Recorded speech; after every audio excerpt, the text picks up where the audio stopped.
Hello everyone, my name is Joanny Caraballo and I am in the Managing P-12 curriculum course with Dr. Becker, and this is my course reflection video.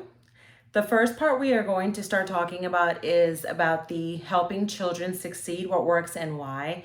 And a couple things that really resonated with me as a teacher and even as a parent was actually we talked about how the environment is essential. We talked a little bit about consequences inside the classroom and outside of the classroom, but also demonstrating those values and being a constant example for those students. It made me really reflect about two students that I was experiencing some classroom management problems with. Typically, my classroom management is on point, I have to say that. But with these two students, I was actually really struggling and it was affecting my instructional time in class. And so reflecting on those chapters, I was able to not just have a talk with these students, but actually have some consequences at home as well and communicate with the parents and hold them accountable for their part, which is I kind of had this attitude where I thought, well, maybe parents don't know any better, or maybe these parents don't care in particular. Well, in this case, I wasn't really holding them accountable to the situation that was happening, and it was really affecting my class.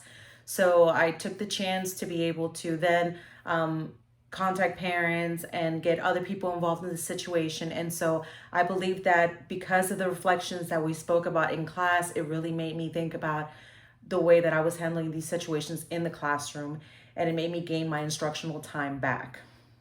Something else that I wanted to talk about is academic perseverance. And that is something that we had discussed even in our collaborative discussions. I know one of our colleagues in class had really talked about students in her class and the way they struggled with that, especially when we're always talking about setting goals and STAR testing and all these formative assessments that we're always trying to gather data from. So with the academic perseverance portion, what really stuck with me was the fact that we need to teach our students to continue going with that stamina. And no matter if you fail the first time, that's a chance for you to be able to learn from that situation and continue going. And that I think that we can also apply that as adults and even as teachers, that maybe we weren't successful in maybe our first delivery and instruction, for me being a classroom teacher. But once I'm able to reflect on my practice, I can then come back and be able to tackle that situation in a different way.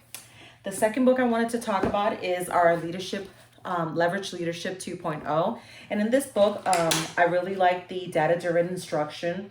I really like the part in class where we were able to play out and make up our different scenarios, because being a classroom teacher, I'm able to see a lot of things from the teacher point of view, but I can also thinking about where I want to be and where I want to go in the future, which for me personally, next step would probably be being an AP, is I would like to grow. I would like to grow leaders in my school. And so thinking about how I feel as a teacher and then seeing how as a superintendent, we are learning all these different leadership skills to be able to grow principals and for them to be able to manage effectively their campuses. I think it's great knowledge to be able to obtain from this book. It's helped me to have real conversations with my principal on my campus.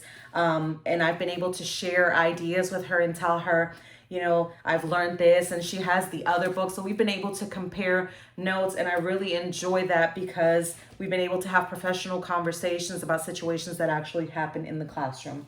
And then thirdly, I would like to talk about the curriculum theory book. As you can see, it's been put to use. And just talking about the scholar ideology or the learner center ideology, as we've talked about it recently in our discussions, I think that being in the classroom, as I mentioned before, right now during this year, during the pandemic, has been a challenge. It has been a true challenge trying to do remote learning and doing in-class learning, duplicating myself in a video and doing all these things, and keeping in mind that all my students grow at different levels, and then trying to also take away from all these different ideologies, where there was the scholar academic, the social efficiency, the learner-centered, or the social reconstruction. And so I know that we can all say that maybe we see a little bit of ourselves in each one of these ideologies. And so Recently I was able to join the leadership cohort in my district. And so having had these conversations in class, I felt like, oh my God, I can actually have a conversation where I feel like I'm speaking the same language. And so I feel like this experience in class and the hands-on activities that we have done, even the building the website, it's all come together to play this picture for me of where I want to be professionally in the next year. I see myself in the classroom in the next year, but I also, after experiencing these talks that we've had in class, I can see myself and I don't disqualify myself being a leader. And so I am thankful for the opportunity for being able to have these discussions with my colleagues, learning from everybody. And so I just want to say thank you to everybody. And so see you in class.